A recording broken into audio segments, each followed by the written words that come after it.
Hey, everybody. Happy Tuesday and welcome back to the stream.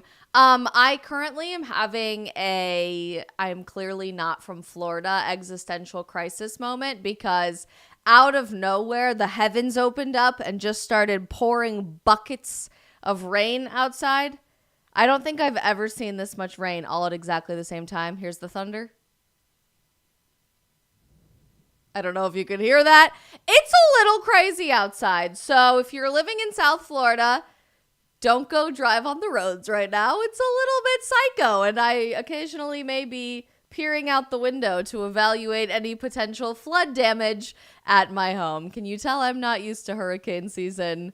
I am a novice to all of this. I am so happy to be live with all of you guys, and we will jump right in just in case the insane weather leads to some impacted internet service, which does in fact often happen down here in Miami, Florida. If you are just now joining us, we are live across platforms as usual, as we are every day at 3-ish p.m. Eastern time on YouTube, Rumble, Facebook, Getter, Locals, and Instagram. If you are tuning in right now, let us know who you are and where you are watching from in our live chat. And don't forget to smash that follow or subscribe button so that you can help us continue growing our channels organically one day at a time. Today on the stream, we are talking about something that's been weighing on my heart quite a lot lately. And I know everybody's been asking us to do a stream about this subject. So as always, you request, I respond.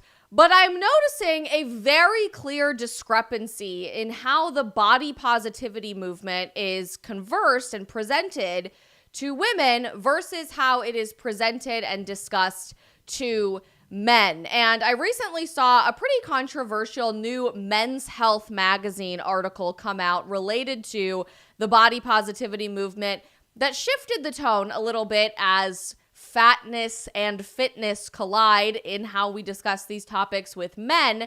And I want to dissect that a little bit on the stream, but really talk to you guys about why I think the body positivity movement is specifically geared to impact women to pursue obesity rather than fitness. Did you guys hear that? Lightning literally just struck right outside my window. Wild. Spring storms. We love to see it. Impacts women in trying to push them towards obesity and fatness, but really actually encourages men to do the really body positive side of things, and that is take care of our bodies no matter what they look like. It's gonna get spicy. Whether you agree or disagree with me at any point during the stream, please use our chat throughout our conversation today so that I know what all of you guys are thinking. And let's say hi to a couple of people as we are getting started. As usual, over on Rumble, John Best, Jim, and Arizona Mike are kicking things off for us in the chat. Svelter Gamer, thank you for your YouTube super chat donation. Hello, and I'm so glad you're here. We've got Delane Thomas, Peter, Luke, and more over on YouTube. In our locals community, Alex and Nitty Witty are kicking things off for us in our chat. And over on Instagram, we've got Florian watching in France, Julia's watching in Germany, Francis is watching in Israel, we've got Chiara watching in Italia, so very cool. USA is watching in Scotland. Interesting. Chad is in North Carolina, we've got Mads in Denmark, Chris is watching in Tampa, Night Shift is watching in Alaska, my favorite place in the world. Bridget from London, Dr. Gallagher in Florida, Melbourne, Australia, and more. You guys are the goats, and I'm so curious to know whether you agree with my POV on this subject or not. I wanted to pursue this particular topic, again, because I saw one new story put out in Men's Health magazine related to the body positivity movement. And I've talked about my personal point of view on the body positivity movement before, that generally I think the term body positive should not refer to normalizing obesity and normalizing fatness, but actually encouraging people to take care of themselves, to embrace real health, to work out, to eat right, etc. Typically, that's been the approach towards men. And therefore, this new, very controversial article called I'm Big and I'm Strong, published in Men's Health magazine, is taking a lot of people by surprise on social media. This was initially published in January, but for some reason is now making the rounds on social media this week with people starting to pay attention to it. And it's honestly the first time in men's health that I've seen overweight men's fitness influencers or fat men's fitness influencers be the cover star of what Men's Health magazine typically wants to talk about. Generally speaking, if you get a cover of Men's Health magazine glossing your screen on social media or checking out at the grocery store, you're going to see unbelievably attractive, completely ripped, very healthy men, be it celebrities. I see Mark Wahlberg on here. Michael B. Jordan is on here. We've got, who else do we have on here? A whole lot of celebrities. Or fitness influencers. There's Jeremy Renner. Ugh, love that man. All over. Or you're going to see fitness influencers that are just ridiculously ripped. Like if you just search Men's Health cover on Google, this is typically the imagery that you're going to get. Health, right? Taking care of yourself. Lean for life, fit at any age, stronger than ever, fit at any age again. Everybody is strong, get in your best shape ever, design your body, get lean muscle fast, lose your gut. These are all taglines that are on the cover of Men's Health magazine very recently and throughout the last several decades that this magazine has been in publication. So seeing this image on Men's Health magazine is a really different tone. Published again in January, but now making the rounds again on social media with the headline, "I'm big and I'm strong." These guys have dealt with fat phobia, body shaming, and the pressure to lose weight their entire lives. Here's how they developed a mentally healthy approach to the number on the scale. Immediately when reading that headline, I got a little defensive. I will be the first person to admit my spidey sense starts tingling and I'm like, no. Because in my defense, if you start looking at women's fitness magazines as of late, these are the images that you're going to see. Cosmopolitan did a fitness issue called "This Is Healthy." We're going to unpack it, I promise. Self magazine says that this very famous fat influencer named Tess Holliday's health is none of your business. Self magazine also is saying the future of fitness is obesity, right? These are the controversial images, headlines, etc. that are glossing the covers of women's health magazines.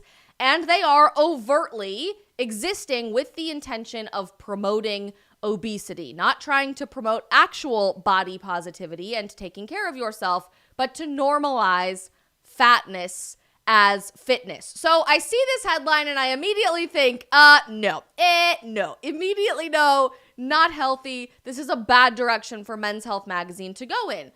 But then, because I always like to give myself the benefit of the doubt, give others the benefit of the doubt, I decided to read the article and I'm genuinely astounded how differently the body positivity movement, even buzzwords like fat phobia, are presented to men versus to women. I've said it 3 times already on the stream, and I'm sure I'll repeat it a million times over, but to be truly body positive is to promote taking care of your body, which is a bygone concept at this point for young women, both in magazines, which nobody reads anymore, let's be honest, and traditional print media, and social media, where we are having these conversations more often than not. In fact, women are literally told by other women working out for the purpose of losing weight is fat phobic and mean and bullying. We have the receipts to prove it, and we'll get to that in just a few minutes. But Men's Health seems to be promoting actually taking care of yourself in response to dealing with an overweight number on the scale, dealing with a diagnosis of obesity, or concerns from your doctor. They highlight 3 men in this particular piece, all of whom come from really different walks of life. There's Mark Henry, who is a former pro wrestler and a power lifter, and talks about how he was called fat in the grocery store, and he turned around and told the kid that said that, "No, I'm big and I'm strong." And in telling his story about being judged about his weight, here's what he has to say. From 1997 to 2002, At 402 pounds, I squatted 1,000 pounds, bench pressed 600 pounds, and deadlifted 900 plus pounds. During that time, I also ran a 5.1 40-yard dash. After I retired from wrestling in 2017, I felt like there was no reason to be big, as if I wasn't going to compete anymore.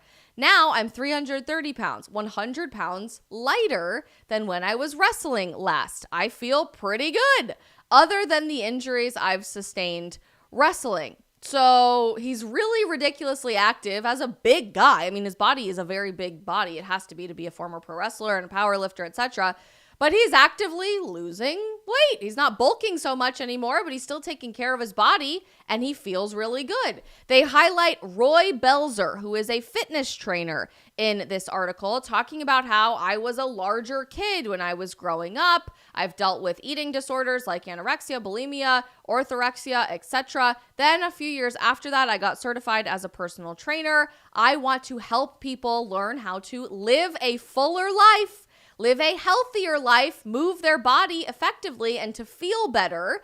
And because of my journey as a fitness instructor, a certified fitness trainer, I'm in a much better place. While the body I'm currently in might be a little bit bigger than it was in the past, I'm doing things with my body. I'm actively moving things that I never could have done when I was half the size I am now. Like I lift dance partners on stage, and I have stamina for 8 opera performances a week. Regularly working your body, taking care of yourself, and engaging in healthy, regular movement, even if you might not look like every single other person out there. The last person they feature in this Men's Health article is named Jeff Jenkins. He's an adventure travel host. He grew up in Florida and talks about how the only grocery store that was relatively near his area sold frozen dinners, things really high in sodium and high cholesterol.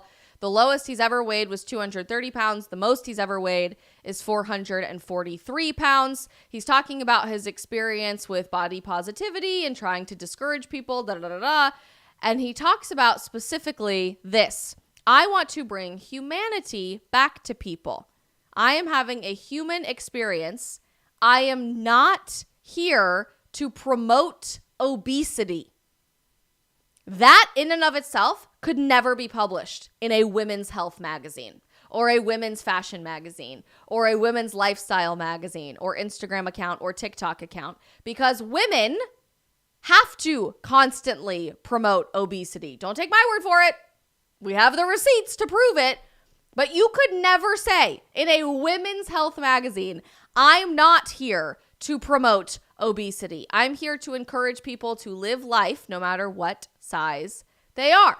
Yeah, you can't say that for women's magazines who are so obsessed with promoting, normalizing, beautifying obesity that this is what women's health issue covers on magazines look like. This is healthy.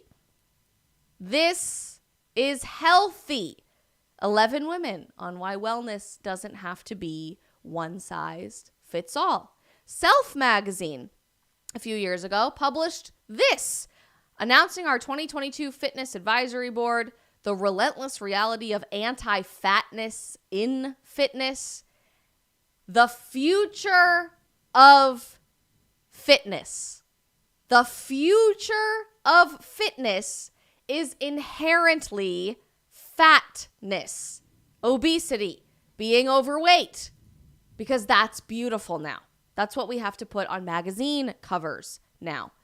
Cosmopolitan magazine, in a different issue, separate from the fat, fit, beauty issue, puts this on all of their covers with Tess Holliday, who wants the haters to kiss her ass. She is an obese supermodel who got a ton of backlash for appearing on the cover of Cosmopolitan magazine that way. And Piers Morgan at the time was incredibly outspoken about how problematic this was. He actually said on Instagram at the time, and again, this was a few years ago, I think this was 2018. Piers Morgan said at the time, as Britain battles an ever-worsening obesity crisis, this is the new cover of Cosmo. Apparently, we're supposed to view it as a huge step forward for body positivity. What a load of baloney. This cover is just as dangerous and misguided as celebrating size 0 models. Of course, then she defended it saying, well, no one's actively, promoting obesity. But in the article on which she was on the cover for Cosmopolitan magazine, here's what she decides to say. Despite all of the internal turmoil Tess has been experiencing over the last several years, she still maintained her role as a powerful influence in the body confidence movement. Her F Your Beauty Standards campaign on Instagram took off, with the hashtag being used over 3.2 million times. I created the campaign out of frustration. I was angry and sad that people kept commenting on my pictures saying, you're too fat to wear that or cover up. Nobody wants to see that. And then one night I was lying in bed and thought, F that. So I posted an image with 4 photographs of myself wearing things that fat women are often told we can't wear and encouraged others to do the same. See how fascinating that is? That both a men's health magazine and a women's lifestyle magazine can talk about the body positivity movement, can talk about fat phobia, can talk about how the fitness community and being overweight intersect and how do you deal with that. But the men's health side of things is actively promoting moving your body, to be strong, to have endurance, to take care of yourself, to incorporate movement into your day-to-day life, to go to the gym, to have a trainer, to have a healthy diet.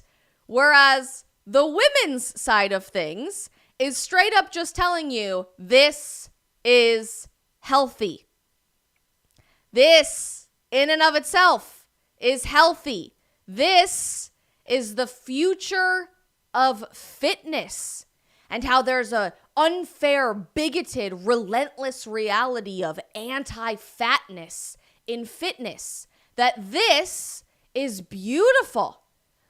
This is what supermodel status is supposed to look like. And anybody who has anything to say about it, the one appropriate response is to F your beauty standards.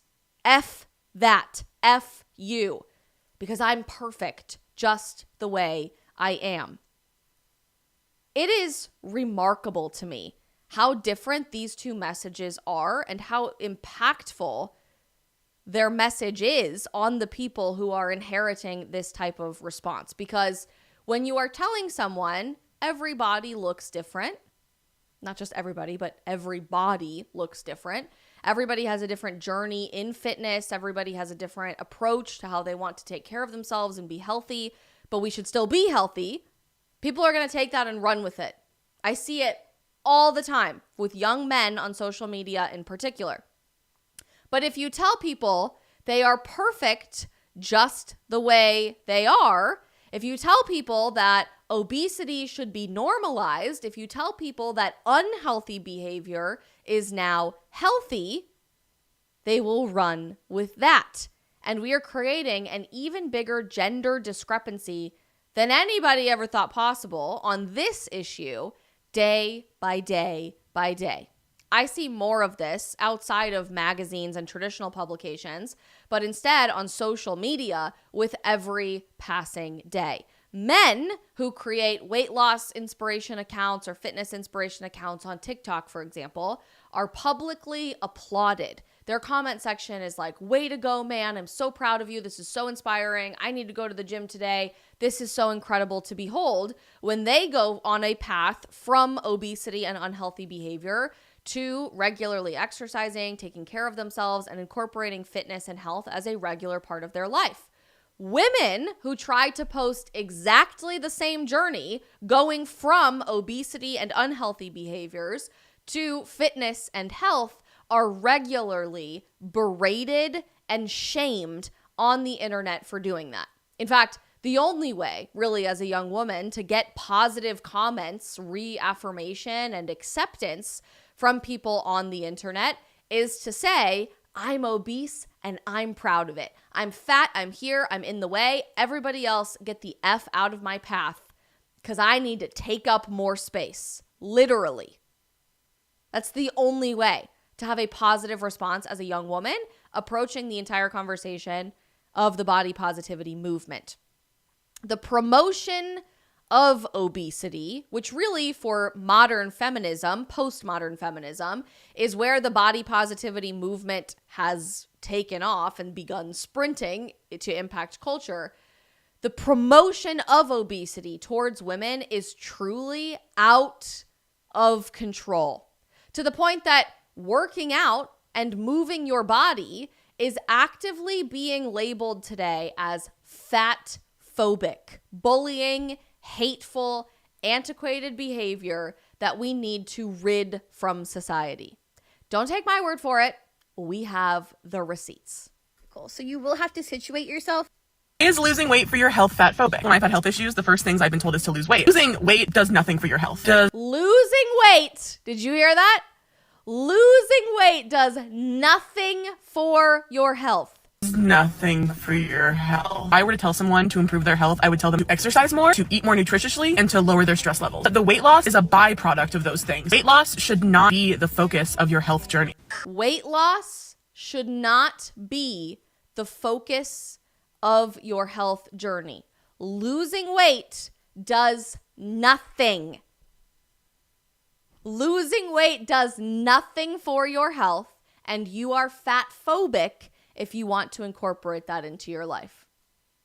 So, intentional weight loss, so you purposely saying, I want to lose 20 pounds, is fat phobic. It's fat phobic.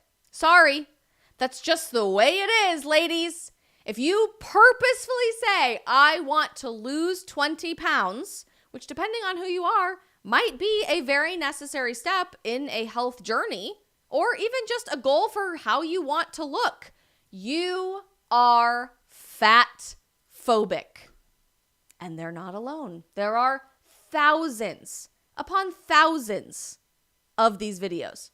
If you work out because you want your body to look a certain way, you don't care about health, you are fat phobic. If you work out to look a certain way, you don't care about health, you are just fat phobic.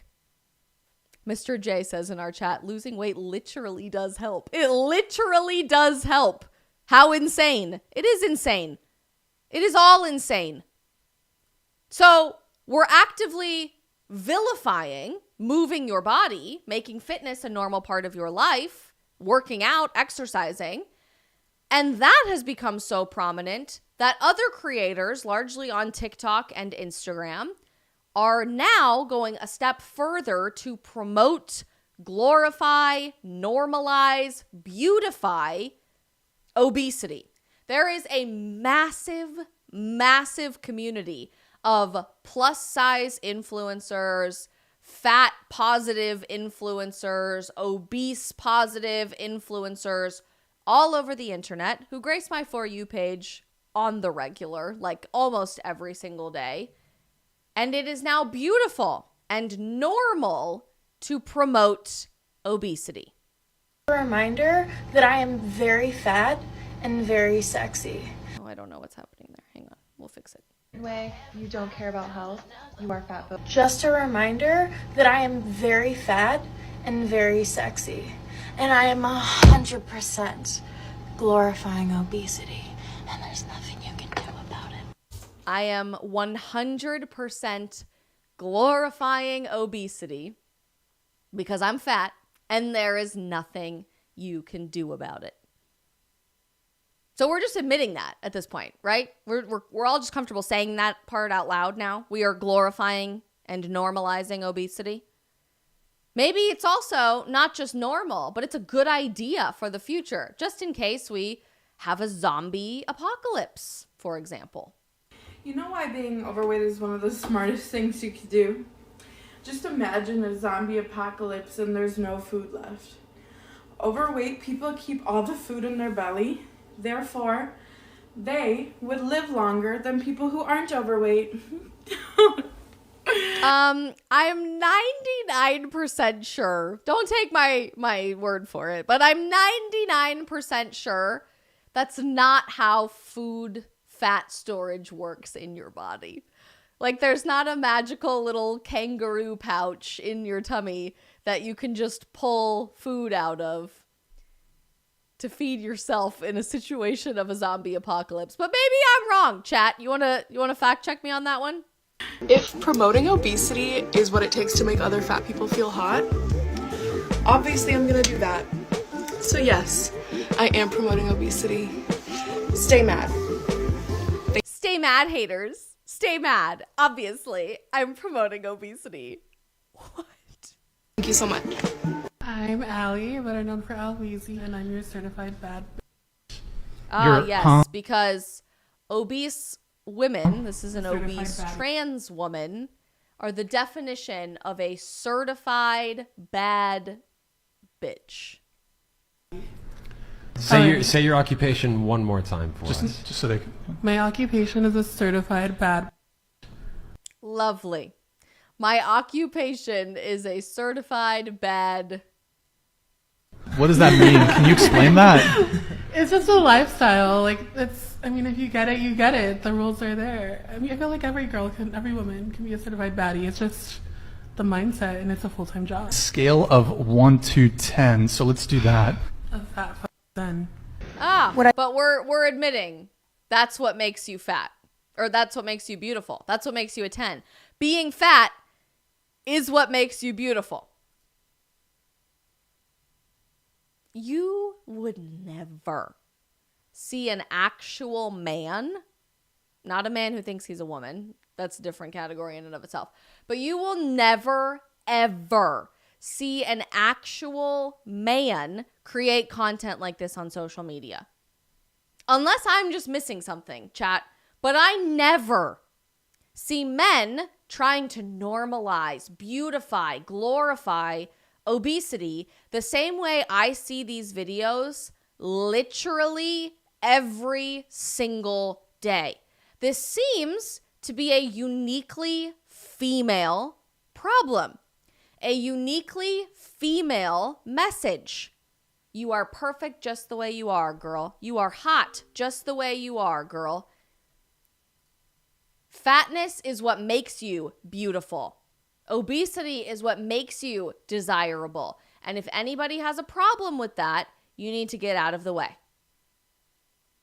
This has become so normalized and so common that it's actually spilling into other areas of culture and influencer, content creator lifestyle as well on TikTok, including food influencers. This young woman has an account entirely dedicated to what she eats in a day as a fatty. In a day as a fat bitch. Let's go. Okay, this is my Starbucks order. My mom bought it for me because I'm broke and depressed. Because I'm depressed. Because it's so fun to be depressed. I guess we're just normalizing everything horrible now. I also had a bagel, cream cheese, and salami. The bagel's not toasted.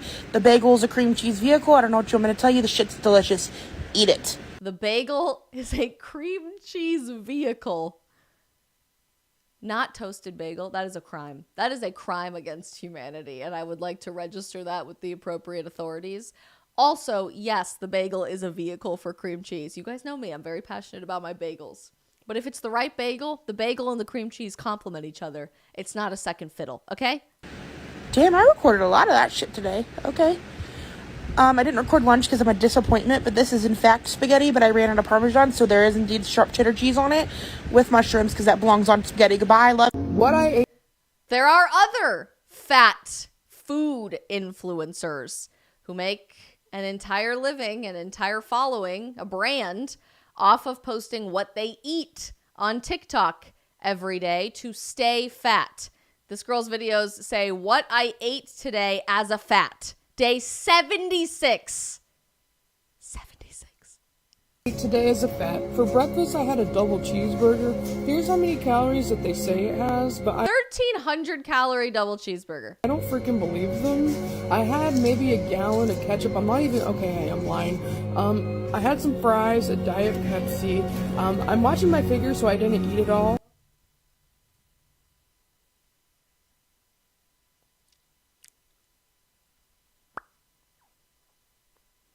4,000 calories for breakfast, and we're watching our figure with a Diet Coke. As you know, I've lost 12 pounds in over 70 days. Here's what I did not eat. For dessert, I had a Fanta. Soon this will be what I eat in a day as a skinny. We're plus size travelers. Soon this will be what I eat in a day as a skinny, because I'm watching my figure with my diet Pepsi that has 0 calories, even though I had 4,000 calories for breakfast.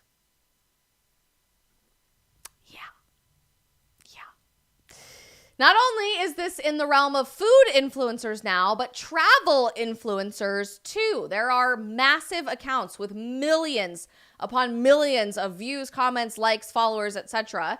on TikTok, Instagram, YouTube, everywhere about plus size travel tips. This clip we reacted to a couple of weeks ago on my other show with Dave Rubin, People of the Internet, and I figured you guys would appreciate this one as well. It's a goodie. Soon this will be what I eat in a day as a skinny. We're plus size travelers. Of course we check to see if there's a customer size policy before booking. We're plus size travelers. Of course we're expected to pay more just to travel comfortably. We're plus size travelers. Of course we think about if we need a second seat before we book a flight. We're plus size travelers. Of course we ask for the seatbelt extender as soon as we board the flight. We're plus size travelers. Of course we get dirty looks anytime we're traveling. We're plus size travelers. Of course society doesn't believe we deserve to travel. We're plus. Who is saying that? Who is saying out there that if you're fat, you don't deserve to travel? Like, I feel like 99% of this is just made up for attention and for clicks on the internet. Is that just me?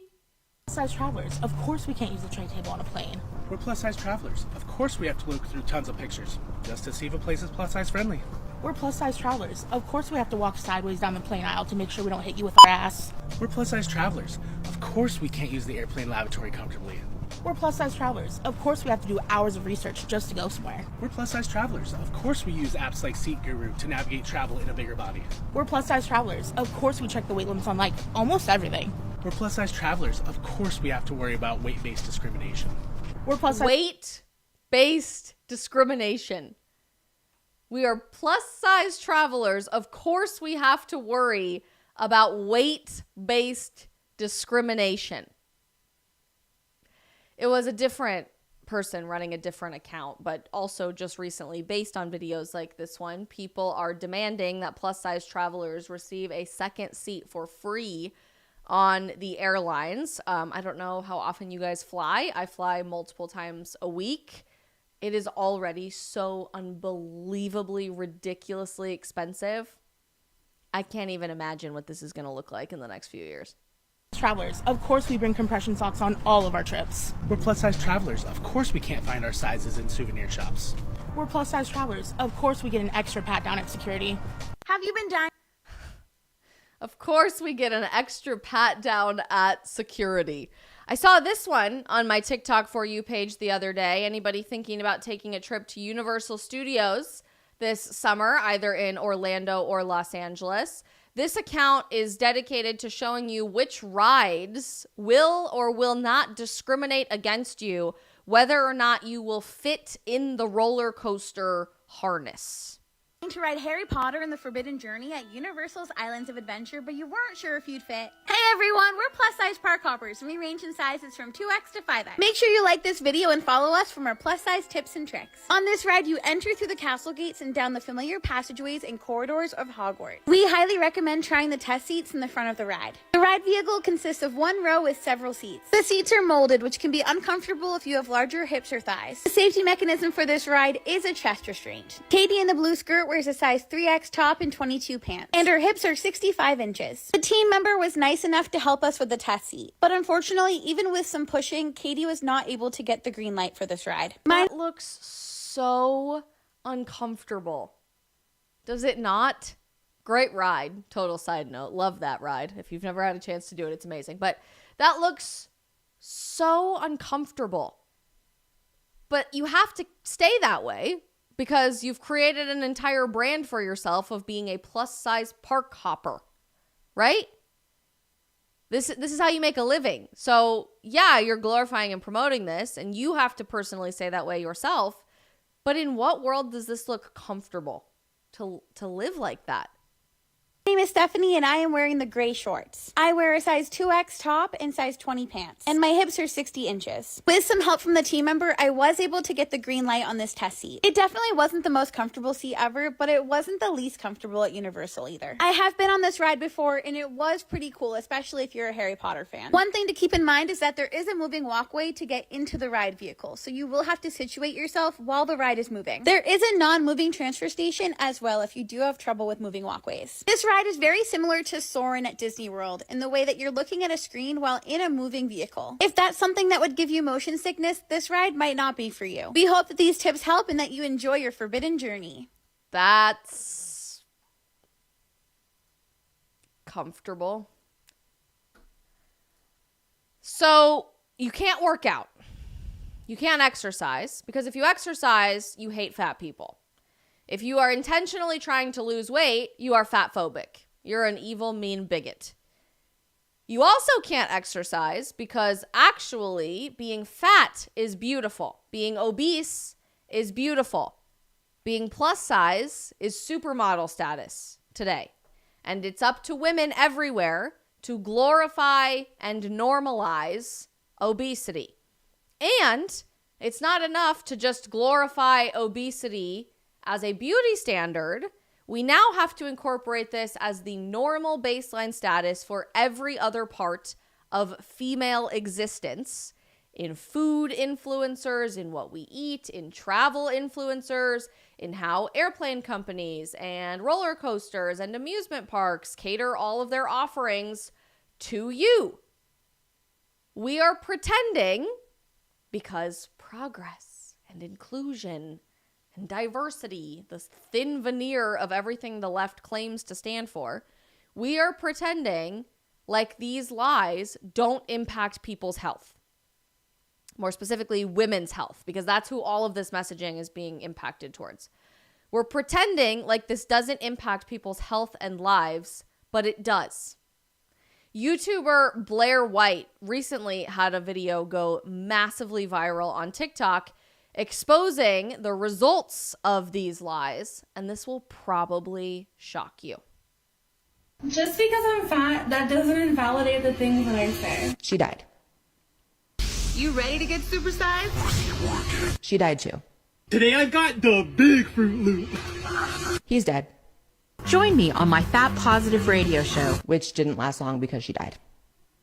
If you are fat, Didn't last long because she died. Did you see those headlines? Fat positive influencer dead at 27. Fat positive influencer dead at 33. This is not normal. This is not healthy. This is not beautiful. This is not affirming or progressive. This is selling people disease and death. Yesterday on the stream, we talked about the new over-the-counter birth control and how all of that is tying into the lies of gender theory and identity in our society. And I find no coincidence that today we're talking about the same general message we talked about yesterday, that companies are working to sell you a lie, literally to financially profit off of you accepting a lie as truth. In this complete assault on women in trying to normalize and glorify and beautify obesity, fascinatingly, in Western civilization in the last several years, it's come to be the truth that women are far more likely, significantly more likely, to be overweight or obese than men. In fact, women now today in the United States are twice as likely, 2 times as likely to be overweight or obese than men are. In the United States today, 19.3% of all women are considered clinically obese. 20% of women. Are you hearing me loud and clear? 1 in 5 women in America are considered clinically obese, and severe obesity is so much more prevalent in women than men that healthcare practitioners all across the country are freaking out about this. And we don't think that normalizing these things and putting out magazine covers saying the future of fitness is fat and calling people fat phobic for going to the gym, we don't think that's contributing to this phenomenon, because I don't see any real, true, coordinated effort to normalize obesity in men. I do see it every single day, amped up to the nth degree for women. And now, women are twice as likely to experience obesity than men are in the United States of America. Keep in mind, obesity isn't just a problem in and of itself in isolation either. And I think what really bothers me about this normalization of really unhealthy lifestyle choices and behaviors is that we aren't just selling people to financially benefit on obesity. We're selling them on obesity so that the pharmaceutical industry, food companies, etc. can make more money off of you later on down the line. Because obesity is directly related to giving you type 2 diabetes, lifelong medical patient, purchasing pharmaceutical drugs for the rest of your life, high blood pressure, lifetime purchase of drugs for the rest of your life, heart disease, stroke, metabolic syndrome, fatty liver disease, cancer, lifelong pharmaceutical adherence and dependency for the rest of your life. Breathing problems, osteoarthritis, gout, gallbladder and pancreas disease, kidney disease. I've been in the hospital for kidney surgery, totally unrelated to obesity. It was a genetic thing, but it sucks. I can absolutely promise you, none of you want to deal with kidney disease. Interestingly, obesity is also directly related to problems with fertility and pregnancy.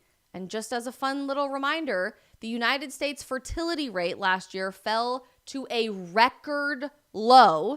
This year in the United States, our fertility rate is the lowest it's been in 100 years.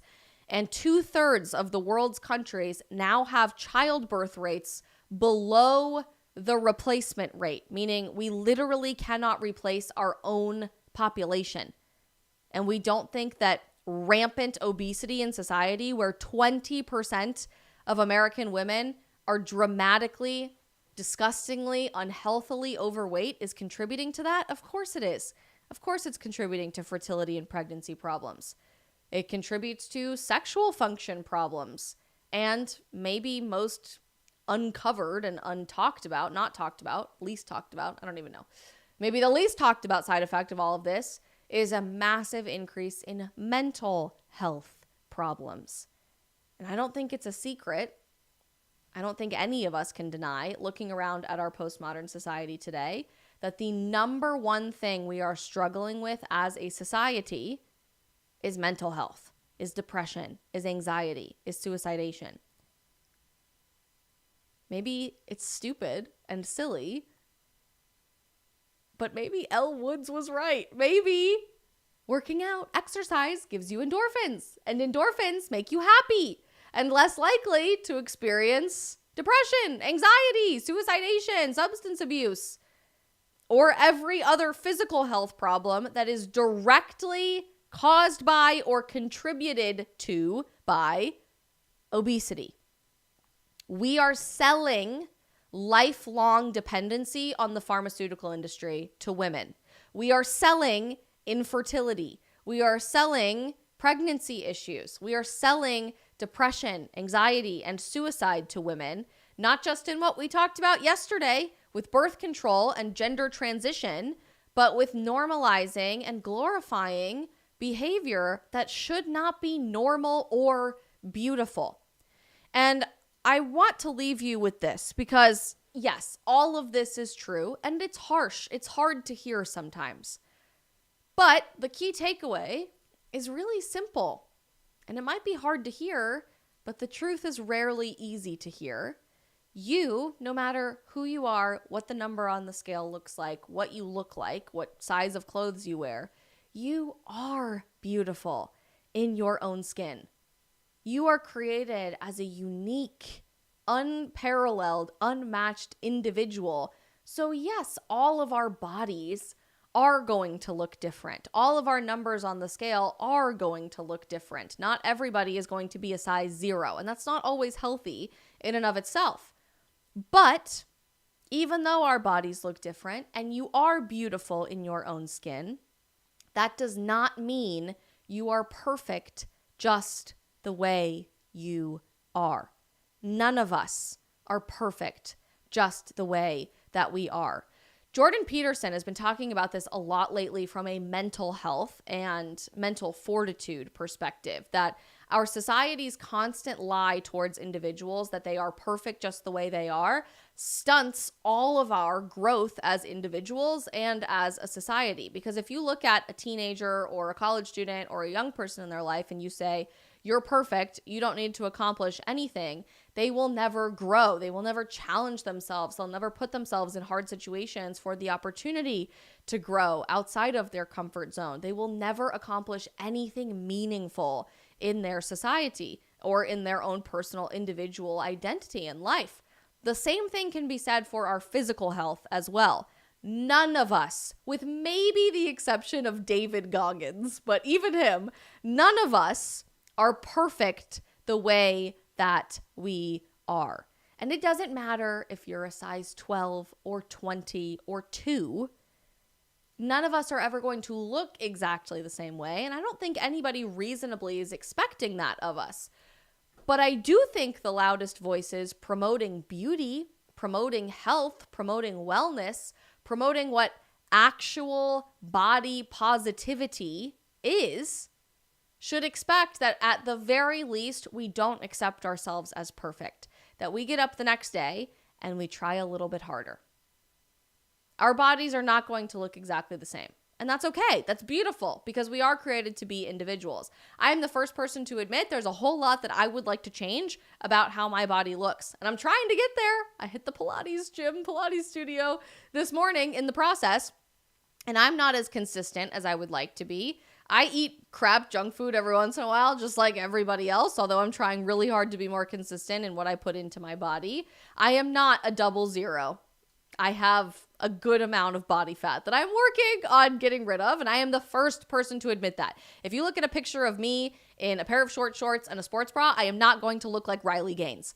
I'm trying. I would like to get there, but in no way, shape, or form do I believe I am perfect just the way that I am. And none of us should be. None of us should be buying into this lie that obesity is the next beauty trend. That buying into diabetes and cancer and bone disease and heart disease and fertility issues and pregnancy issues, that is healthy. Because it's not. It's not. If we are truly body positive, we should care about the promotion of health, real health, instead of pushing people off the cliff into disease, into disability, and into death. The bottom line is this: if we truly love someone, then we'll be willing to tell them the truth. Speaking the truth in love is a really difficult thing to do sometimes. And I think we often hold ourselves back and we prevent ourselves from doing that because we're afraid of the backlash, we're afraid of getting canceled, we're afraid of impacting our closest friendships and closest relationships. But to truly love someone does mean to tell them the truth, even when it's about really difficult subjects like our health. I, for one, am really sick and tired of seeing yet another lie be sold to women, literally, so that the powers that be can continue profiting off of you. This lie wrapped up in a fancy, glittery bow of progressivism and inclusivity, when in reality, we are actively promoting our own demise. We are actively applauding the destruction of women, one lie at a time. Be it this faux body positivity movement, the necessity of hormonal birth control, how abortion is empowering, that women don't even need to be women anymore. They can just be men, and that's totally fine. These lies stacked up one after another are systematically destroying and erasing true, strong womanhood. And we are being conditioned to applaud them to cheer them on, to activate them in society one lie at a time. When are we going to say enough?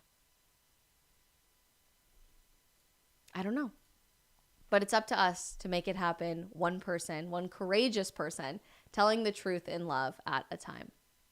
That's it for the stream today, you guys. I have a meeting with my wedding planner this afternoon, so I'm going to jump off and link up with her. I am so excited to share more with you guys about all things wedding, and I know we had a lot of fun talking about that on the stream yesterday. Before we go, please do me a huge, huge favor and smash that follow or subscribe button if you guys haven't yet already. Don't forget that we are so grateful for our amazing sponsors that help to make our stream possible, and please consider supporting and checking them out. First, our headline sponsor, Public Square, a network of almost 100,000 small businesses, all of whom are pro-family, pro-faith, and pro-freedom. You can check them out at publicsquare.com. And Rough Greens, our other sponsor of today's stream. Rough Greens is committed to helping your dog have the best nutrition possible by replacing their dead food with better nutrition. It is a supplement that adds to your dog's food. It's not a total replacement for it. It kind of works like protein powder, and you just take a little scoop and you put it on top of your dog's existing food, chock full of antioxidants, minerals, vitamins, all working together to make your dog the healthiest that they can possibly be. It has made a world of difference in my dog Liberty's life, and they want to offer you a free Jumpstart trial pack. All you have to do is cover the cost of shipping. If you go right now to Rough Greens, RUFFgreens.com, you can check them out and consider supporting an amazing conservative company as well. We're back for the stream tomorrow at 3 p.m. Eastern. Love you guys so much. Have a great afternoon.